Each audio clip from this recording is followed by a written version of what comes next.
gone. Let's see what she has to... Actually, let's just rest up while we can. Yeah, we have to talk to her each time we want to rest.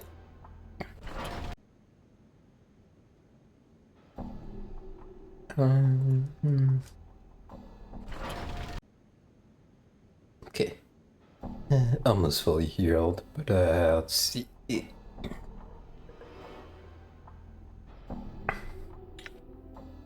Alright, that we can sell.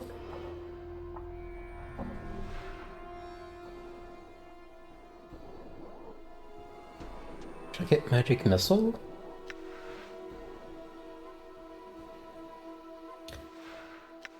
Let's see here. Swarm curse.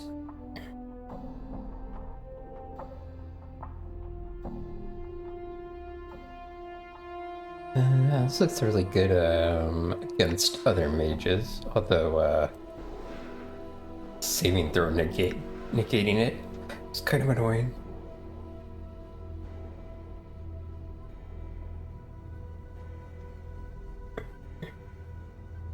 Okay, there's not really that many, she doesn't really have that many spells.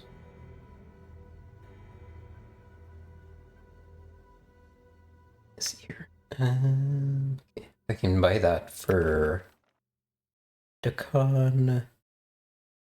And then maybe I get myself magic missile.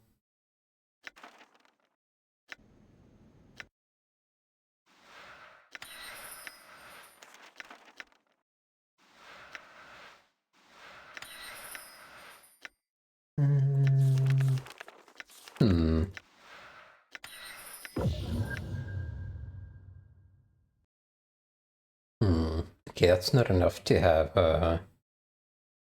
3 level 2 spells. Oh, wait a minute, I can just see that. It's only 1 blur per rest, which is not great, but fine. I need some level 4 and 5 spells, though.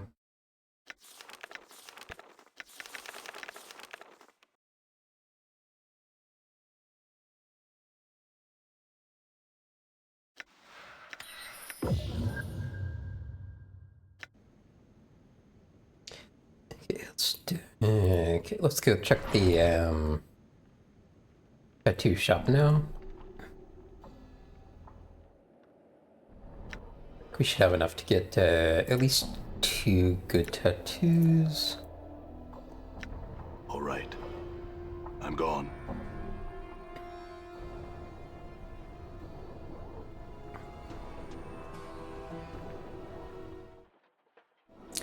And then we'll finish exploring the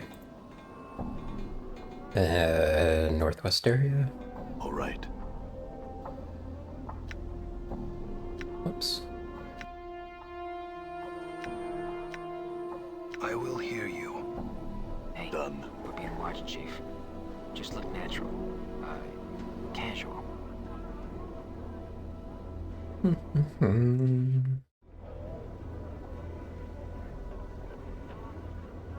All right.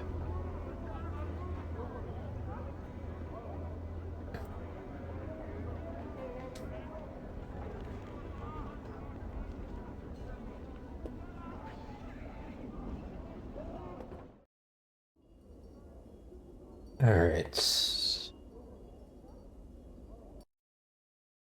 So...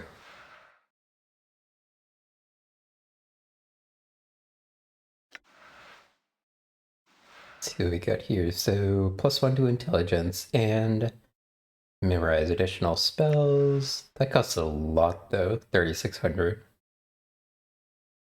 I feel like the ones that do +2, oh, quote unquote, only, are probably worth more.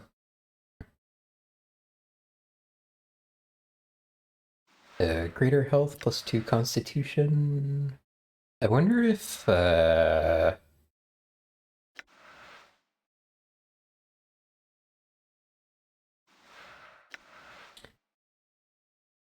I wonder if um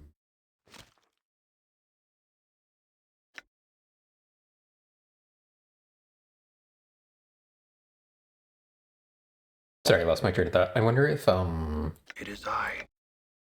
having a higher constitution. Okay, I wonder if him having 20 constitution would let him regenerate regenerate health, or if that's only for the nameless one. Hmm.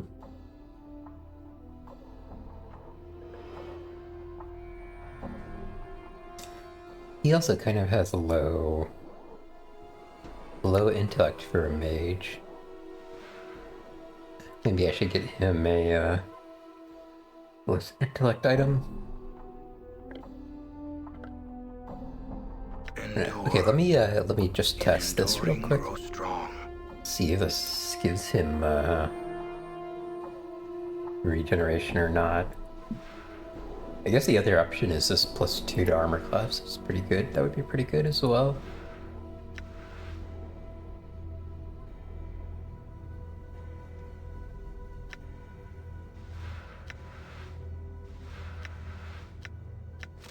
So let's try this. I will balance in all things. Just whack him with Morty. Okay. Okay, let's see if he regens health or not.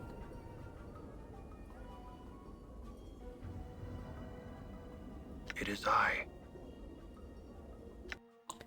It's not looking like it.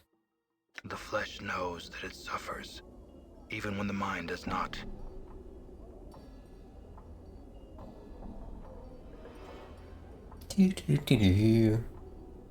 Okay, yeah. He does not regen. So I think...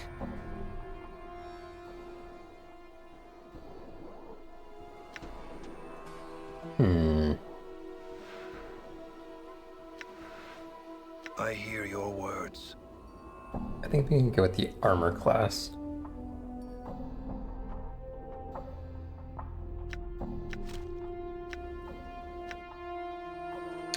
Okay, you know what? I'm also gonna test something. See if casting friends changes the cost. Oh, it actually does. Okay, wow. That's shoot.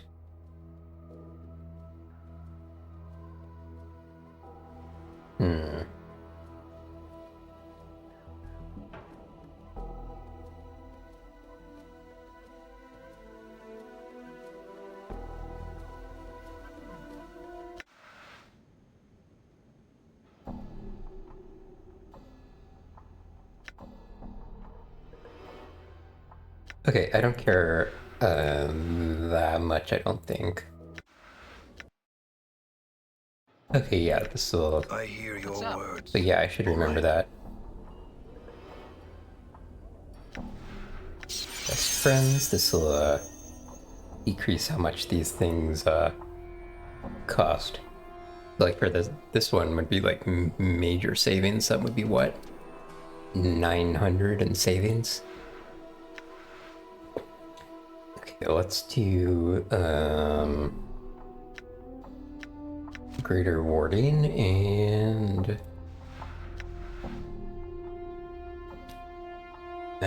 strength.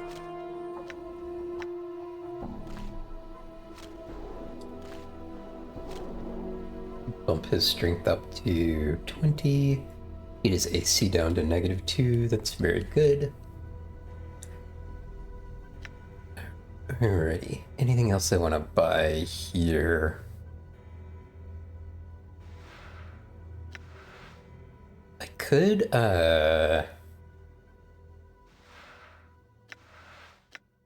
Balance in all things. I could check to see. Um,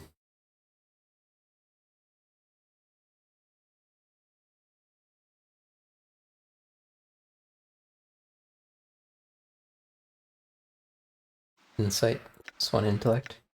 I could check to see if this gives me enough intellect to do something else with the Unbroken Circle.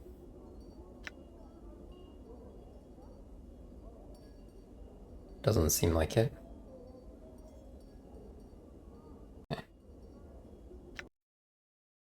Alright, I think that's good enough for now. Done. Let's get back to the northwest section that we were exploring.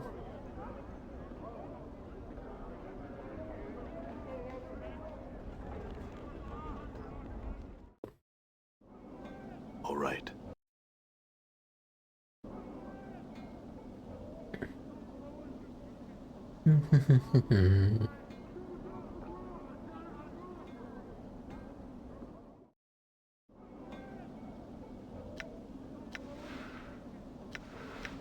Endure.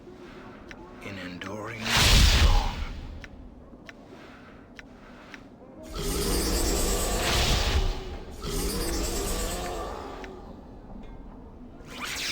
Buff up a little bit, kill a couple more fish eyes, do I hear your words. blur.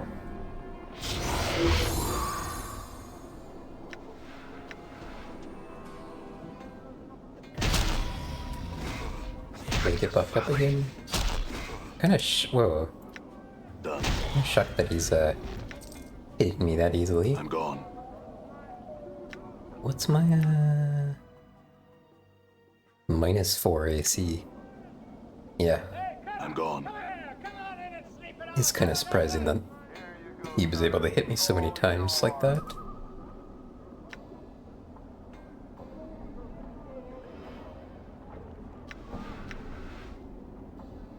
Done.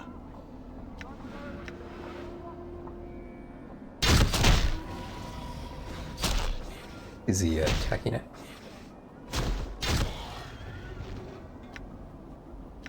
Okay.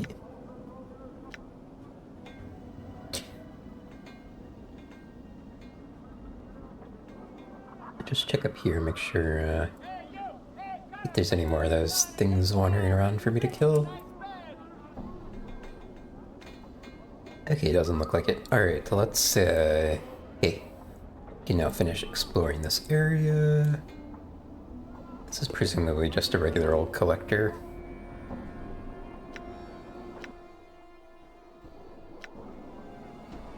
All right.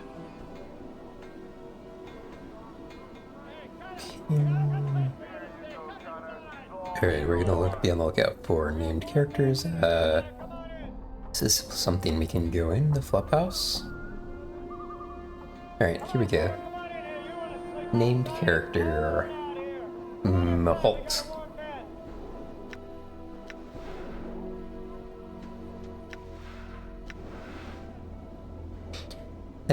This man appears less dour and wary of passerbys than the people around him. He moves with an upbeat gait, casually scanning the ground to either side of him as he goes.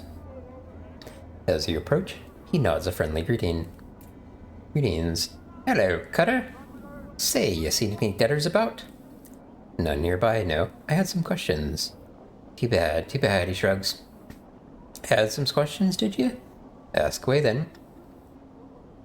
What are you looking for? Debtors, of course. Don't you recognize the robes of a collector? He grabs a hold of the cloth and holds it up for you for inspection. No. Aye, collectors, he indicates his ragged brown robes. These here are a collector's robe, Cutter. Any poor sod you see wearing these, me for instance, is most likely looking for debtors. Bodies to sell at the mortuary. Whatever it takes to get by in the hive, right? Did the collectors work together? He laughs heartily. Hells no. We all dress the same, but there's only so many debtors to go around. We band up usually, and compete in bands, packs, gangs, whatever you like to call them. Aren't none too friendly with one another. Are there rival packs of collectors near here? He nods. Sure as sigils round. Most collectors in the hives call Kip in the Ragpicker Square, a dump just north of here, and through the large gate. It's mostly run by Sheargrave's Lados now, since we fought most of Farrod's boys off. Tell me about Sheargrave. Sheargrave? He's my boss. Never speak with him, though. Never even seen him too close like. Keeps to himself mostly. And runs things through a few underlings. You can find him in his case at Rackpicker Square, but I'd stay away unless you got a good reason to talk to him. He's a bit peery of strangers, he is. Tell me about Farrod. Don't know much about the man myself. We spent a lot of time fighting his boys, but they all suddenly disappeared. Along with Farrod, we still catch the occasional straggler in Rackpicker Square, but we have no idea where the rest are hiding at. Does he have many men left? He must, because we hear his lot's been real successful of late, finding lots of debtors, making lots of jink off the dusties at the mortuary. Don't know how either, as we've been having trouble finding corpses of late. Why does the mortuary pay for corpses? Keeps the street of the hive a bit cleaner, I guess. Keeps plague from spreading in the lake. Though the dusties like to keep the dead in their place too. Seeing to it they all get properly buried, melted down or whatnot. Part of their beliefs and such. Can you tell me about the area? This is the hive, Cutter. What we hivers like to call the arse end of Sigil. Not that Sigil's got an end, being round and all, but you know what I mean. Ha! Anywhere north and west of here, through the big gate, is Rackpicker Square, where the collectors like me call Kip. Don't know much about the rest of Sigil, I'm afraid. That's all I wish to know. Farewell. Okay, he was, cheery, but, didn't learn anything that we didn't already know. Here's another named character, Orpheron. Every inch of this man's skin is covered in a web of black lines. It's as if some artist chose to accentuate every crease in his face with a quill pen. The overall effect is such that even when his face shows no expression, he appears to be frowning. Greetings. This one has a name. This one is called Porphyron. The man's voice is like a gong. As he speaks, the lines on his face bend and settle into a series of spherical patterns. This one would know. Why do you address this one? Wanted to ask you some questions about the city. And this one would have you know. This one cannot answer your questions. The lines on his face twist into angles, then split into a mess of scribbles. This one has only recently stepped foot in these walls. Alright then, but I have to ask you this. Why do the lines upon your face move? The lines show anger. Do you take offense? The lines slowly straighten, forming into gentle curves. No offense was meant. Will you accept the many apologies of this one? No offense taken. Why are you angry? This one tells of event recent. Did you know this one was beset by 3? The 3 demanded an item of this one. This one feared an attack. What does this one do? And this one surrendered the item. Well, you were right to be afraid. If there were 3, then they might have killed you and not given up the item. This one has been misunderstood. The lines on his face become angled, then smooth into curves again. This one did not fear being killed. This one feared killing the 3. Well, if you could have killed him, why'd you let him rob you? This one walks the path of a warrior. Many weapons have walked with this one. The fist, the blade, the stave, the hatchet, the smiter. These tools are all known to this one. That's not much of an explanation. Again, if you're such a warrior, with that much training, why'd you let him rob you? And this one is forbidden to attack. The lines ripple across his face as he speaks. This one had struck at the 3 in anger. If this one had struck at the 3 in anger, the vow of nonviolence would be unmade. Vow of nonviolence? You're a warrior and a pacifist? This one is unfamiliar with your speech. What is this pacifist? Never mind. Why did you train so much if you're not permitted to attack another? This one is of the Order Eretaka. We await the final days where all will be called to battle. The training and skills of this one, they are to be kept silent until then. In the meantime, you will let yourself be robbed in the street? Without defending yourself? This one will clarify. The item is of value. The discipline of the Eret Aga is of greater value. Since you won't fight, any chance you could talk these thieves into returning your item? This one addresses the 3 thieves. What happens? The requests of this one are met with scorn. The 3 will not return the item. I could go and see if I could get the item back. This one must ask, would you bring violence to the 3 that have robbed of this one? Not if I can help it. This one fears the message absence of violence will not be understood. The lines on the man's face form in a series of ellipses. This one is not opposed to you trying. Alright then, what's the item you lost? The item is this. A rope of red and black prayer beads worn around the neck. The worth of these beads is not measured in copper. The worth of these beads is measured in faith. Alright then, I'll see if I can find the necklace. You know where the thugs are? This one knows where the angry words were traded, and the item lost. By the bar that burns inside. The 3 were outside the place, dressed in black and red. Updated my journal. Alright, let's go look for him.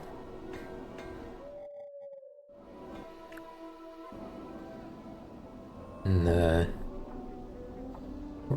heal up a little bit first.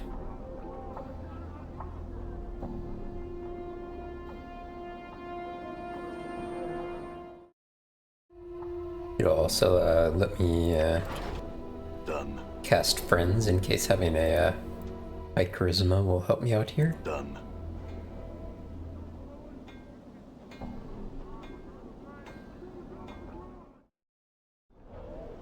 Done.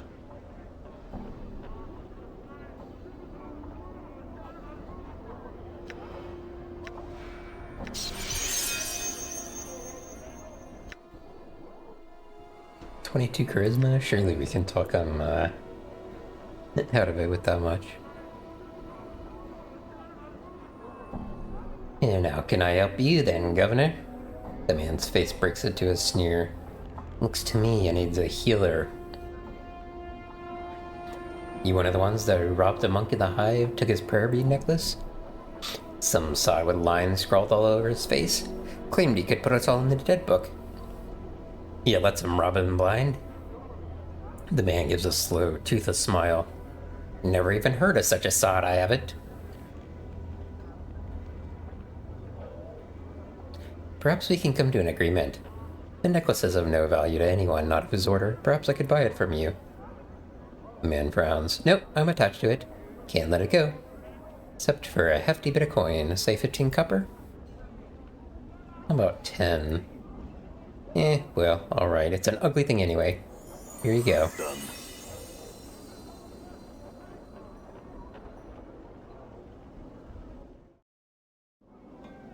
All right. Hopefully, he's not upset that we paid them for it.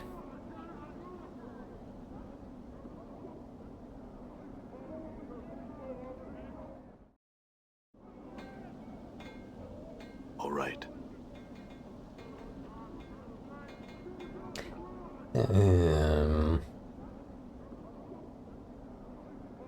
This one would ask, do you have the neck rope of beads that was stolen? I think so, is this it? Updated my journal. This one sees what you hold. Those are the beads once missing. He takes them from you. You notice his hands have the same tracery of lines upon them as his face. This one has a question. How did you get the beads from the 3? I purchased them. This one would know. One who fights with coin carries a name in the order of Aga. Those ones are called merchants. It is a path without discipline and without honor. If you were a true warrior, you would learn to use every weapon at your disposal. This one bestows apologies. This one meant no offense. The angles on his face sharpen acutely, then slowly curve into ripples. This one bestows several welcome. Thanks for your service, yes? You're welcome, I think. I have a question for you, if you cannot enter combat. How did you get your warrior training? And this one clarifies. The Eret Aga may train with one when there is no anger between them. I see. Could you teach me how to use weapons? This one could instruct you, yes, but this one warns you, with knowledge of violence. Comes temptation to use it. I sure hope so. This one speaks. Is it your will to leave behind your previous profession? The path of the warrior cannot be walked with an unfocused mind. Yes, I wish to abandon the mage's art and take up weapons. This one has heard you. You're ready to walk the path. This one bids you listen. You now follow the path of the warrior. Do you wish to learn more of its ways? Yes. This one will instruct. The lines on his face fold into triangles. These things comprise the angles of your training. Focus, experience, and proficiency. Can you explain? Updated my journal. This one will speak of focus first. For teaching to take root, you must have focus. You must be committed to the path of the warrior. The warrior is your profession, no other. Updated my journal. This one will speak of experience second. True knowledge of combat comes only with experience. There is a limit to how much weapon instruction one may absorb. When you've reached a new level in Art of Warrior, then maybe you are ready for new instruction. This one will speak of proficiency third. There is only so much one may learn about any weapon. This one would add, there is only so much that this one can teach. Knowledge of the weapon comes at 3 levels. The ignorant, the proficient, and the specialized. There are 3 levels. There are levels between each of these, in which the student has surpassed previous learning, but has not yet truly reached the plateau of the next level. The level of the ignorant is this. When one does not know the weapon they use, the attack is clumsy. The damage is much less than its potential. That sounds like me when I woke on the mortuary slab. Go on. What's the level of the proficient? The level of proficient is this. When one has learned a weapon, he is said to be proficient in its use.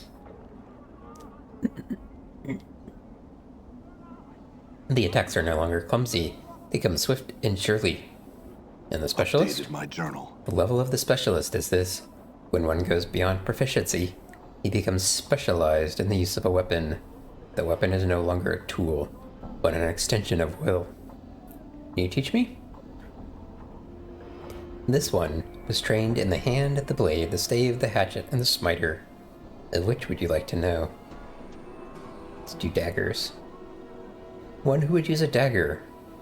It strikes swiftly. The damage it does is the slash of a claw or the piercing like a needle. The damage is determined by the type of dagger. You wish to use a portion of your talent to obtain the level of proficient in this weapon? Yes, indeedy. Updated my journal. This one compliments you. The knowledge comes to you swiftly. You take instruction well. So, this is actually how you level up weapon skills in this game. Actually have to find a trainer to teach you to use the proficiency slots.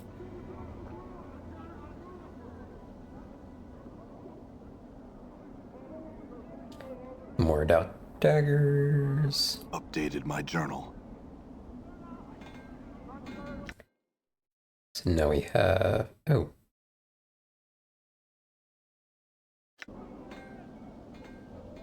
I thought that would, go more.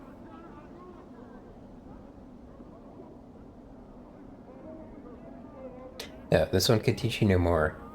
You know you already have achieved the level of proficient in the use of such a weapon. This one can only instruct you in a final lesson. Find a master to learn more, if indeed it is possible for you to learn more. Remain devoted to the path of the warrior, and it shall not be long until you reach the limits of your training. Okay. Alright, let's switch back to, I will hear mage. you. What is your will?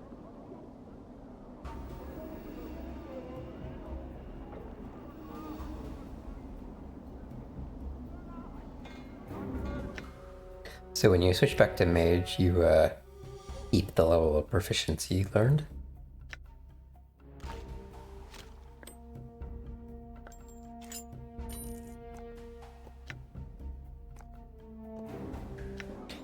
Alright. All right.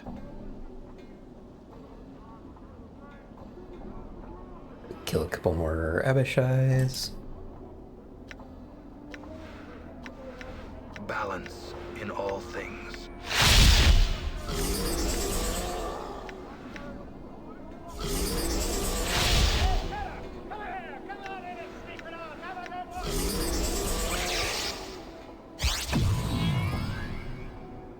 It is I that cannot see the skies. I'm gone.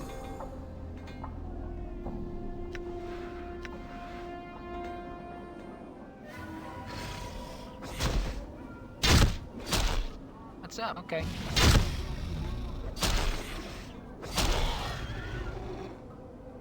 All right.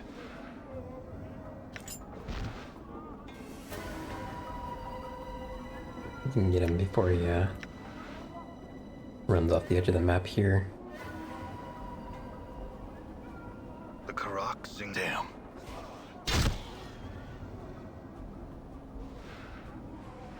Okay. A little bit more nice experience. Okay. Another named character here called One Ear. I wonder why he's called One Ear.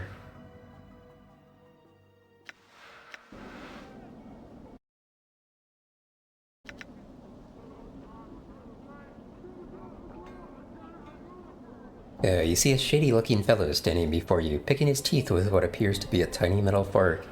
His chest is covered by patchwork armor, adorned with what appears to be a tiny metal fork. Oh wait, hold on. I tripped up. No. Picking his teeth with what appears to be a tiny metal fork. His chest is covered by patchwork armor adorned with large spikes, and a long knife hangs at his side.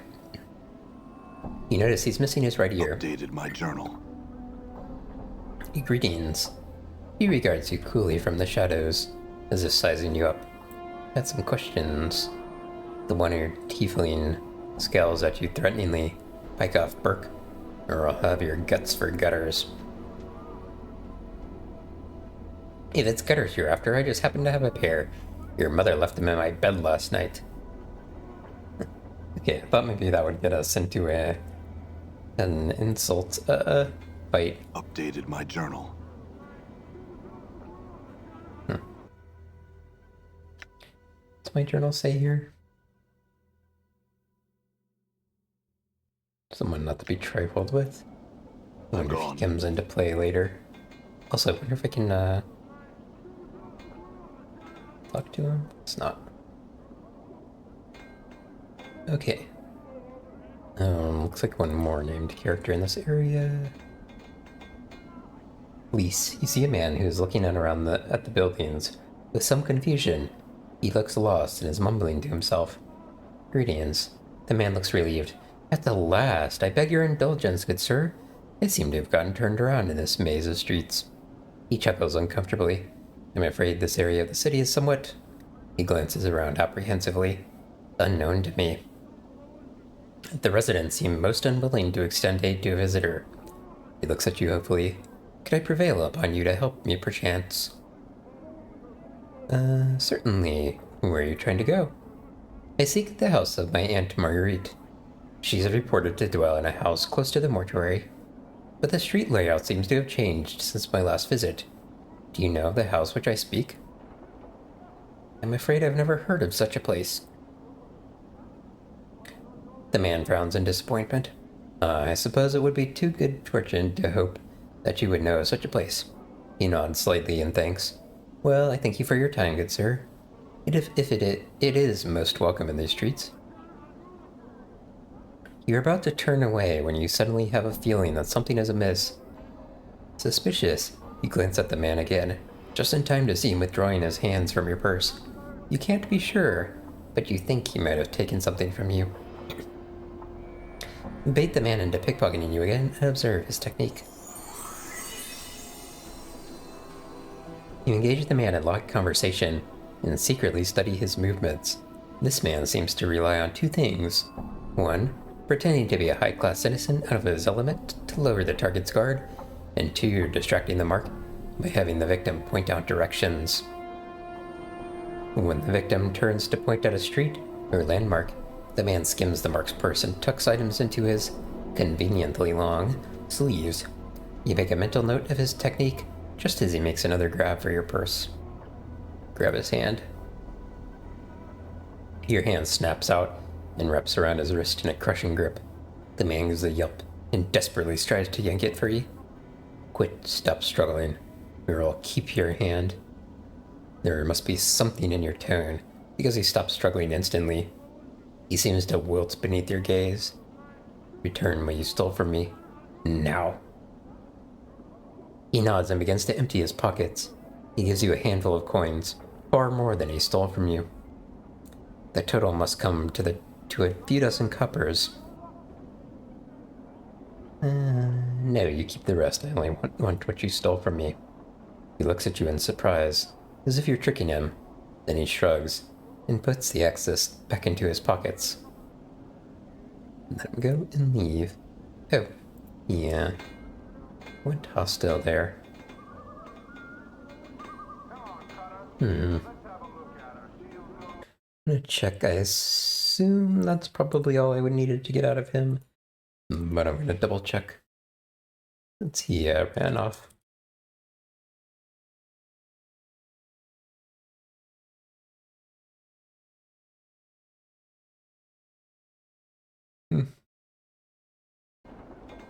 Okay. Alright, so we finally finished exploring the 4 main areas of the Hive and the Alley of Dangerous Angles. Oh wait, I was about to say we finished and we're going to Ragpicker Square now, but we actually haven't gone in the flop house here, so let's do that first.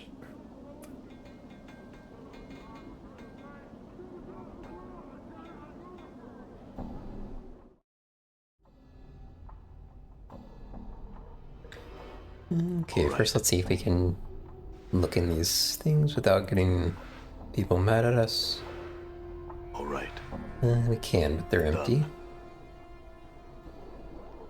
Okay. This guy is not named, so I assume... Okay, yeah. The creature's eyes are closed and he appears to be sleeping. The creature snorts briefly, but its eyes remain shut. Apparently, it is not a light sleeper. Okay, let's talk to Arlo here. You see a short, balding man standing in what serves as the foyer to the ramshackle flophouse. His bushy brows are furrowed in concentration as he picks at what appears to be scabs on his large, bulbous nose. Greetings. The man doesn't bother to look up. Instead, he continues to stare cross-eyed down at his nose. Yeah? What do you want? That's some questions. Well, ain't that nice? He flashes you a sarcastic yellow-toothed smile. And I'm sure you'll find some answers someday. But I've got business to run. So if you don't want a bed, then I suggest you pike off. Bed? Sure, yeah you can, Burke, if you got the jink for it. Nobody puts up here for free, except old Nestor over there. And that's only 'cause no one's addle covered enough to mess with him. Tell me about this Nestor. Nestor's that barmy old sod in the corner there. He hikes a thumb over his shoulder towards the back of the room. Watch your step around him, Burke. He's not right in the head. Always rattling his bone box about his fork and all. I wish someone would do us a favor and get rid of him. Why don't you get rid of him myself? You don't think I've tried? I have. And look what it's got me for the effort. He leans his face forward and points at the bleeding scabs on his nose. The barmy sod nearly bit me nose off. I could get rid of him for you. I'll tell you what, Cutter. If you can get rid of him for me, you can stay here for free as often as you like. Deal? Updated Fair my enough. journal. Well, then don't just stand around gawking. Gets to it. Can't just see I'm a busy man. All right. Alright, Nestor, what's your deal? You see an aging man in soiled and tattered clothes, frantically pacing in the corner. His shock of filthy white hair sticks out in every direction, and his face, encrusted with dirt and streaks of dried blood, is covered with gray stubble. Every few seconds he stops pacing and flails about suddenly, muttering and cursing as if assaulted by some unseen foe. He does not notice your approach. Greetings. At the sound of your voice, the old loon whirls about to face you, his wide, staring eyes bulging in their sockets. He regards you for a brief moment, then returns to his raving. No, no, no, it's not you. But soon, yes, soon. Are you the one they call ye Nestor? The old man seems oblivious to your presence. You'll come, yes, you'll come, and old Nestor will be waiting. Waiting? Who are you waiting for? Waiting, yes. He suddenly plops down on the floor, as if overcome by exhaustion. Long have I waited, waiting. He takes a deep breath and springs back to his feet. Wait forever if I have to, do you hear me? Are you alright? No! Nestor's face turns beet-red and his whole body shakes in protest. My fork! You can't leave without my fork! Ooh, fork, fork, fork! Your fork? Fork, fork, fork! Can't go home without my fork! Nestor's frenzy reaches a violent crescendo. He begins hopping up and down maniacally, then suddenly stops, lowers his head, and runs headlong into a large wooden cupboard that stands against the back wall of the flop house. The force of the impact knocks the old man flat on his back. After a few seconds, he stands back up, the dazed expression on his face. Gone, stolen. Can't go home without my fork. Who took it? Nestor stares at you for a long moment, then begins rummaging through the pockets of his filthy tunic. After a few seconds, he produces what appears to be a dismembered ear. Judging by the stench and color of the ear, you'd wager that the old loon has been toting it around in his pocket for some time. You have my fork, don't you? Don't you? He holds the ear close as if speaking to it. Bring back my fork. Maybe I can help you. Waiting. He shakes the ear violently as he shouts into it. Until you bring it back, then I can go home. Right then, I'll find your fork. Updated my Farewell. journal. So, can I go out on a limb here and say this may have something to do with the old one ear up here?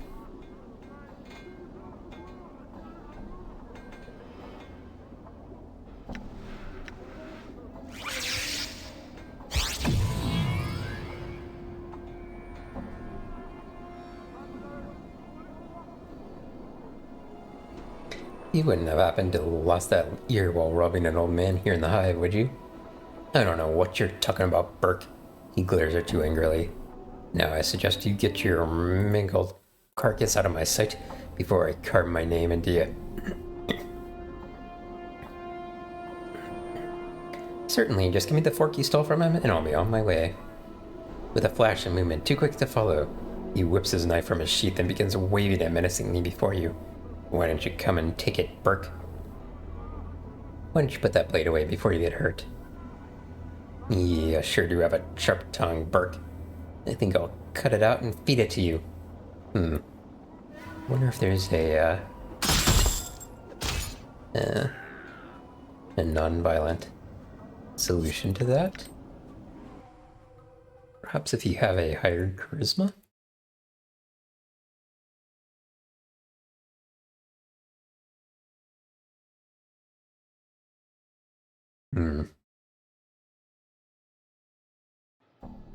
Let me,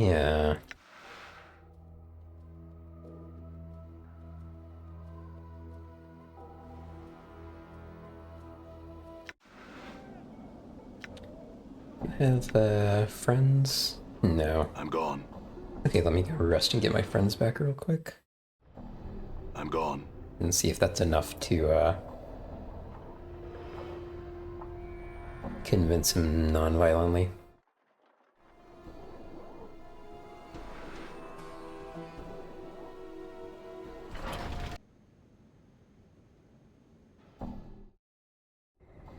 Done. Do.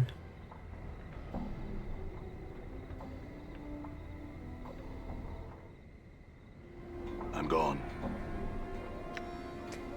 Okay, I think this has some random element to it, unfortunately. Yeah, 2 to 8 points of charisma, so that's quite a large range. Okay, 23 is pretty damn high, though. You want to think it's gonna cost you, Cutter?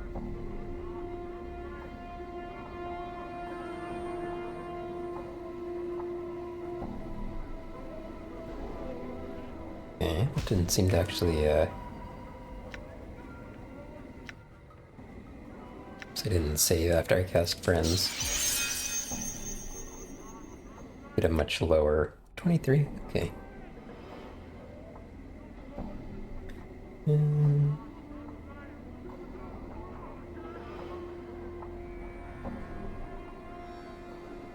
there we go.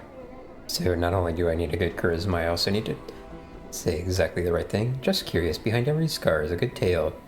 As you can see, I speak from experience. I do look as though you've seen your share of slashing. He manages a small chuckle, then runs his finger across the scars on the side of his head. At least you still have both ears. What happened?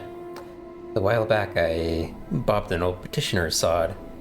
The silly blighter wouldn't go along with it. His face takes on a sullen expression as he begins to relate the tale. Go on. So I has to get rough with the old sod, and while we was scrapping, he gets a hold of my ear and bites it clean off. Then what happened? What do you think happened? The barmy sod bit my ear off, so I thumped his skull and put him in the dead book. I'm right sorry I did too. He glances around nervously before continuing. I think his spirit's haunting me. Haunting you? He nods and quickly traces a semicircle over his heart. It is true. Sometimes I hear his voice in my head, cursing and telling me how he's waiting for me. Scares the pants off me, it does. Maybe I can help you lay the spirit to rest. Stop him haunting you. Takes a step back from you and cocks his head slightly. You can do that? How? Give me what you stole from him, and I'll see to it that he goes away. I don't know what you're talking about, Burke. He glares at you angrily. Now I suggest you get your mangled carcass out of my sight.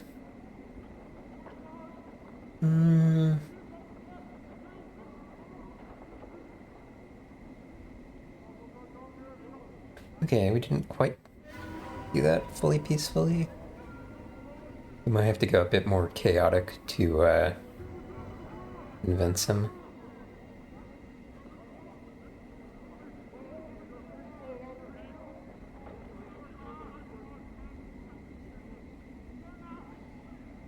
I have powers of the dead. All I need to quiet the spirit is an item that belonged to him. He eyes you suspiciously for a moment, then shrugs his shoulders in resignation. All right, Cutter, here you go. Don't suppose it's worth much anyhow. He hands you a small steel fork. Just get rid of the spear, will you? Have no fear. The spirit shall trouble you no more. Done. I'm gone. Okay, despite lying, we're still, a lawful good. Get a room and a girl, Cutter. Done. To Nestor... Look, is this the fork you speak of? Nestor hastily snatches up the fork. My fork? Fork? Fork, fork, fork, fork, fork! Woohoo! He hops up and down excitedly, waving the fork back and forth in an elaborate pattern above his head, as if he were performing some sort of ritual. Now I can go home. Farewell! Farewell, Nestor. Nestor turns to leave, then as if struck with some afterthought, he turns back and hands you a scrap of something soft and rubbery. The severed ear. Upon closer examination, you notice there's an earring, still dangling from it. Pocket the earring and discard the rotting piece of flesh. Okay, that's for thieves. Oh, notice how a portal opened, so the fork was what he needed for the portal. Okay, I think that is a good stopping place.